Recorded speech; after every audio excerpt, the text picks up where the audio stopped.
Hi hello welcome back to JDK kitchen. இன்றைக்கி sweet corn வச்சு ரொம்பவே சூப்பரான பிரேக்ஃபாஸ்ட் இல்லை டின்னருக்கு செய்யக்கூடிய ஒரு ரெசிபி தான் பார்க்க போகிறோம். இது ரொம்ப டேஸ்ட்டாக இருக்கும், ரொம்ப ஹெல்த்தியான ரெசிபி கூட. நீங்களும் ஒரு தடவை ட்ரை பண்ணி பாருங்கள். ட்ரை பண்ணிவிட்டு எனக்கு கமெண்ட் பண்ணுங்கள். நான் அதுக்கு 2 ஸ்வீட் கார்ன் எடுத்திருக்கேன். அதோட இலையெல்லாம் வந்து கொஞ்சம் பத்திரமா எடுத்து வச்சுக்கோங்க, கிழிஞ்சிராமல் எடுத்துக்கோங்க. நம்ம அதில் வச்சு தான் நம்ம வேக வைக்க போகிறோம். வாழை இலையில் பண்ணுறதுனாலும் பண்ணலாம், இல்லைன்னா இட்லி தட்டில் வச்சு வைக்கிறதுனாலும் வைக்கலாம். அது ரொம்ப டேஸ்ட்டாக இருக்கும். நான் 2 ஸ்வீட் கார்னையும் இந்த மாதிரி பிச்சு எடுத்துக்கிறேன். ஃபஸ்ட்டு ஒரு ரோ மட்டும் நம்ம எடுத்துட்டோம்னா அதுக்கப்புறம் நம்ம ஈஸியாக எடுத்துடலாம்.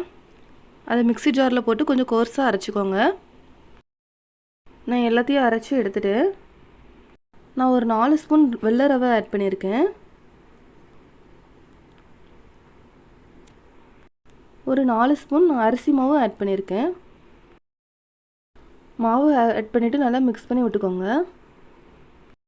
நான் இஞ்சி சின்ன சின்ன துண்டாக கட் பண்ணி வச்சுருந்தேன், அதே உள்ள ஆட் பண்ணிக்கிறேன். கொஞ்சமாக கேப்சிகம் கட் பண்ணி வச்சுருந்தேன், அதே உள்ள ஆட் பண்ணிக்கிறேன். கேரட் கொஞ்சம் சின்ன சின்னதாக கட் பண்ணி வச்சுருந்தேன், அதே உள்ள ஆட் பண்ணிக்கிறேன். பீன்ஸ் கொஞ்சம் கட் பண்ணி வச்சுருந்தேன், அதே உள்ள ஆட் பண்ணிக்கிறேன். கொஞ்சமாக கொத்தமல்லி தழை கட் பண்ணி வச்சுருந்தேன், அதே உள்ள ஆட் பண்ணிக்கிறேன்.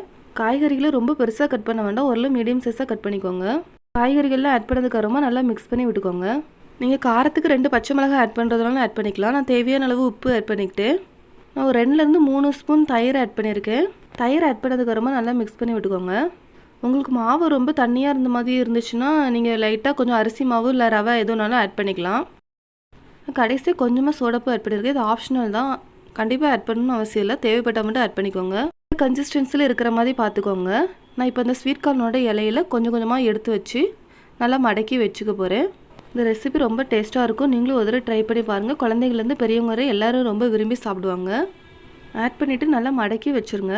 மடக்கி 2 பக்கமும் நல்லா கவர் பண்ணி அப்படியே இட்லி தட்டில் வேக வைக்கிறதுனாலும் வேக வச்சுக்கலாம், இல்லை ஸ்டீமர் எது இருந்தாலும் நாங்கள் அதில் வேக வைக்கிறதுனாலும் வச்சுக்கலாம். நான் எல்லா ஸ்வீட் கார்னையும் அதோட இலைகளில் இப்படி நல்லா மடக்கி இப்படி வச்சுக்கிட்டேன்.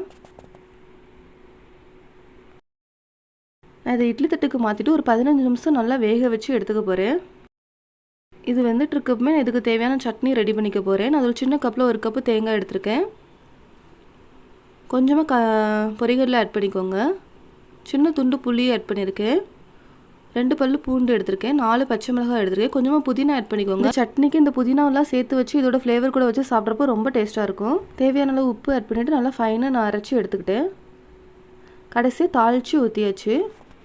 15 நிமிஷம் ஆனதுக்கப்புறமா ப்ரெஷர்லாம் ரிலீஸ் ஆனதுக்கப்புறம் ஓப்பன் பண்ணால் நம்மளுக்கு இப்போ ரொம்ப சூப்பரான ஸ்வீட் கார்ன் வச்சு செய்யக்கூடிய ஒரு பிரேக்ஃபாஸ்ட் இல்லை டின்னருக்கு நம்ம செஞ்சுக்கலாம். ரொம்ப டேஸ்ட்டாக இருக்கும். நீங்களும் ஒரு தடவை ட்ரை பண்ணி பாருங்கள். ட்ரை பண்ணிவிட்டு எனக்கு கமெண்ட் பண்ணுங்கள்.